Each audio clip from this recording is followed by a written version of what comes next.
ქვემოთ ჩამოთვლილიდან რომელ შემთხვევაშია აკრძალული სატრანსპორტო საშუალების ექსპლუატაცია? განვიხილოთ თითოეული. მხოლოდ ბენზინის და დიზელის ძრავების კვების სისტემაში საწვავის გაჟონვისას. კვების სისტემა, სისტემა, სადაც საწვავი ასხია, რა თქმა უნდა, თუ ეს სისტემა ჰერმეტული არ არის და საწვავი ჟონავს, ავტომობილის ექსპლუატაცია აკრძალულია.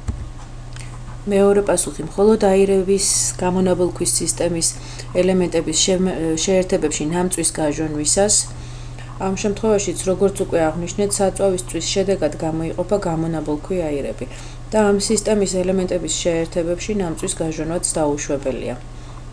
და მესამე პასუხი, ისეთი აირბალონების გამოყენებით, რომელთაც გასული აქვთ პერიოდული შემოწმების ვადა. თუ ავტომობილის კვების სისტემა არის აირბალონი, ისიც უნდა იყოს, რა თქმა უნდა, ჰერმეტული და უნდა ჰქონდეს მას პერიოდული შემოწმების ვადა. ამიტომ კითხვაში ქვემოთ ჩამოთვლილიდან რომელ შემთხვევაშია აკრძალული სატრანსპორტო საშუალების ექსპლუატაცია, პასუხი არის მეოთხე, ამ ბილეთში ჩამოთვლილ ნებისმიერ შემთხვევაში აკრძალულია.